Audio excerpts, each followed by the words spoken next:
Hello and welcome to another LeetCode solution video. This is problem number 19, remove nth node from the end of the list.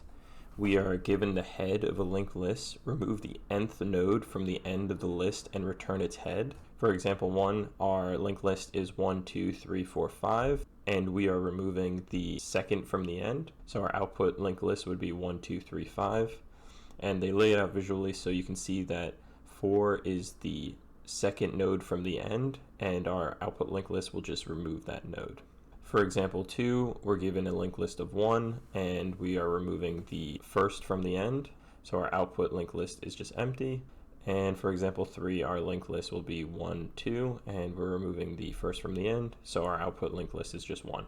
Let's go through an example. For this problem, our linked list will be 0, 2, 4, 6, 8, 10, and we're going to remove the node that's third from the end. We've seen linked lists in previous problems, but just as a reminder, a linked list is a linear data structure in which the elements are not stored in contiguous memory locations. The elements in a linked list are linked using pointers, and each node has a data value as well as a next value, which points at the next node in the linked list. This linked list diagram is from geeksforgeeks.org, which is a great resource for learning about data structures and algorithms. Back to our example. For this solution, we're going to want to have two separate pointers that point to two different parts of our linked list.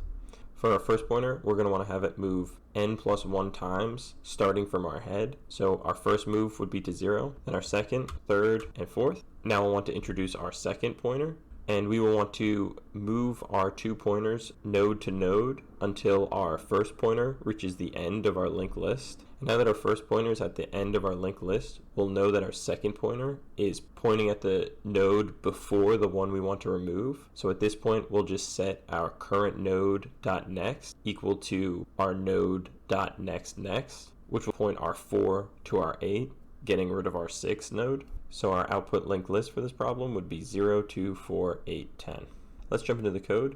We can see that before our class, it shows the definition of our list node, so we know how to get the value and next of each node. So the first thing we're going to want to do is create our dummy new linked list, which will be used to output the head of our new linked list that has the node removed.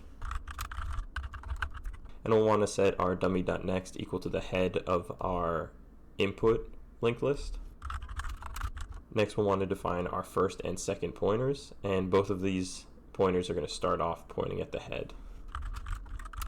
And now we'll want to iterate our first pointer n plus 1 times through our linked list. Now that our first pointer is pointing n plus 1 nodes into our linked list, we will want to move our first and second pointers node to node until our first pointer is at the end of our linked list. And now at this point, our second pointer will be pointing at the node right before the one we want to remove. So we'll want to set our second pointer node.next equal to our second pointer node.nextNext. And now we can return our dummy.next, which will be the head of our new linked list with the nth from the end node removed. And that's it for the code, so let's run this. We just had one small error. When we define our first and second points, they need to be pointing at our dummy, not our head value.